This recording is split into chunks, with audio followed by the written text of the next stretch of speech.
Well. Guess who I have here with me today? The amazing Vitalis. Man, good to see you. Good to see you too. We're almost done with school. We're actually done. We're done, right? Yeah. You haven't submitted your assignments. I have. Why are you saying you're almost? I'm done. We have to submit this. Oh yeah, we have to submit this. Oh yeah. We actually about to be done with school. Yeah. Almost. In the next 5 minutes. We'll be done with school. Yeah. Awesome. Yeah.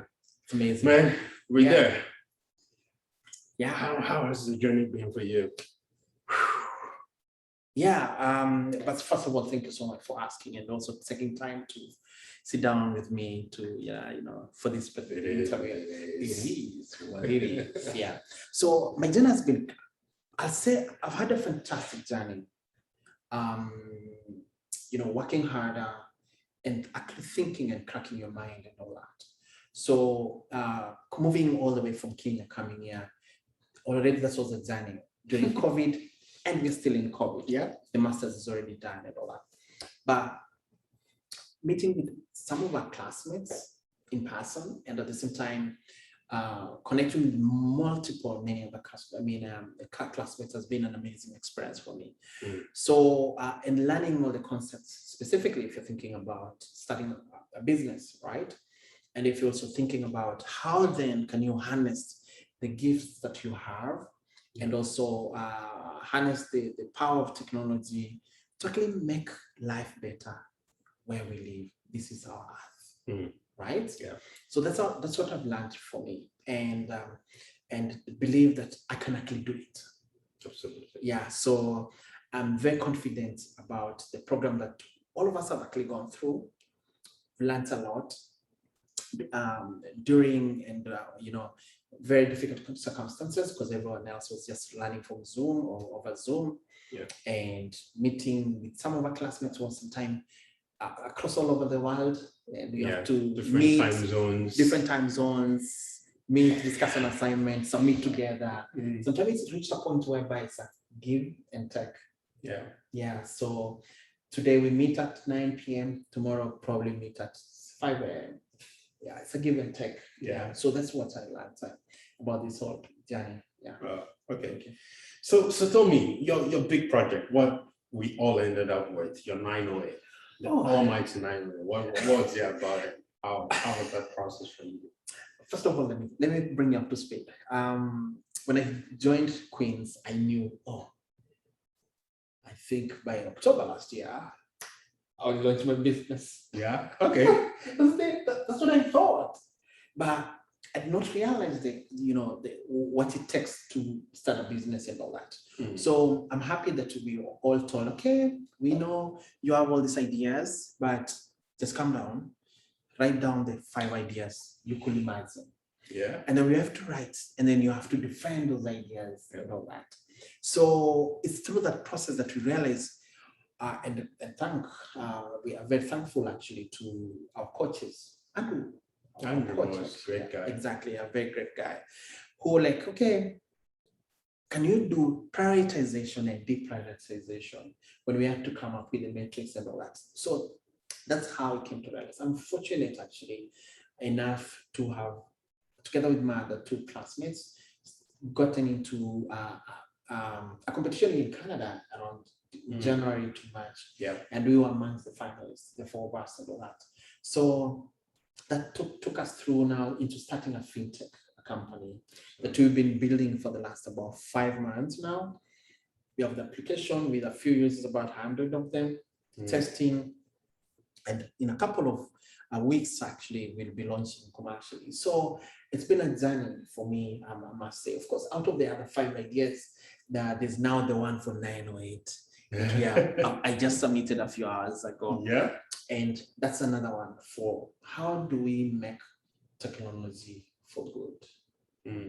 For me, that is it. And it doesn't really matter what you do, as long as you're using technology for good to make our world a better place. That is where I want to play. Okay. And at the same time, of course, looking at other ways how you can be able to give back to the society, to basically taking it back from where you've actually gotten it from. That's what I've done. Yeah. So in growing that idea of technology for good, from where you started off as a thought in your mind to What's been a learning for you? What can you share? Wow, thank you. First, you have to be very resilient. Resilient is the word, right? Yeah, resilient. I know, because during the day I have to work. Yep. At night I have to burn the midnight oil. Yeah. Behind Back here. Back here. Mm. I get to sleep maybe at 1, because you have to make sure your raw data, you have to make sure your secondary data, you have to make sure that the trends in the market, and mostly also trying to create partnerships with potential partners you could work with in future. Yeah. So resilience is first. Number 2, having a purpose in life then actually, kind of pushes you closer to your dream and all that. And then also surrounding yourself with the right people. That's another thing I have to say. Knowing that, okay, if I get to speak with Bobne, for example, I know he'll give me some idea, or I'll see also how he's working and also get motivated. Because sometimes when you're alone and you're doing stuff, it's very easy for you to see, am I really doing the right thing? Yeah. Am I, exactly. So you have to indulge yourself with the right folks around yourself and all that. But most important, having your purpose well written and clear in your mind. That is what can push you forward and so forth. Awesome. Yeah, thank you. And so tell me, what has been your most memorable part of this project, this past 1 year, 1 month? Coming from Kenya, the weather was amazing. And then you come here, and then boom, cold, hibernation. Everything stops. Everything kind of stops in me. But I realized people never stopped. Yeah. People kept on building houses. Yeah. People got outside actually to shovel snow. I learned how to to shovel the snow. I did my first snowman actually. It didn't come out too well, but this season I'll be a better builder. But what I also learned was the art of actually communication, connecting with people, because we are human beings. That's what I learned, and I learned that from my classmates and also our professors and all that. So, and we're very vulnerable actually. I also learned that you have to take care of your mental health.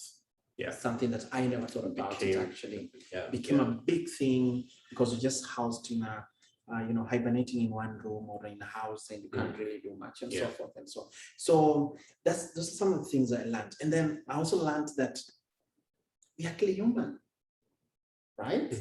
We have feelings, you have needs and desires, all that. So then how can you be able to connect with people? So it's through that I learned that, in that all this organization, having come to the new country, then shock, there's snow. But I realized also, people are really kind and willing to actually help you and support you in this journey. So hence the reason why, I got myself into starting a company with my classmates, and which has been amazing and all that. At the same time, I learned actually through our classmates about how do I need to dress up, what do I need to eat, and so forth and so forth. Before you realize, actually, already in April and winter was over, housed, all that. So that has been my own experience, but also I'm very grateful specifically to the university, the platform it has given us, the network, the tools and the knowledge that we've learned. And of course, we have the name now, the Queen's University, that when someone actually learns that you're at Queen's, people get to respect you and so forth. So for me, those are some of the lessons that I've learned, but keeping relationships has been a very key fundamental thing for me. Absolutely. Ensuring that my relationships keep going, despite the distances that we may have, or the new people I've met, ensure that at least we get to communicate and so forth. So those are some of the lessons, because we all depend on each other. Yeah. That's another lesson that I learned in class. So I'm very grateful. And of course, the thing I've also learned is, the only thing that can make you not progress is yourself. Yeah. It's actually myself who can make myself not to go where I want to go. So the moment I learned that, then me coming all the way to Canada, then there's nothing that can be able to stop me. So yeah, and as I always say, it It is. is what it is. Thank you guys. Yeah, thank you guys. It's been real. Thanks. Thanks, man. I think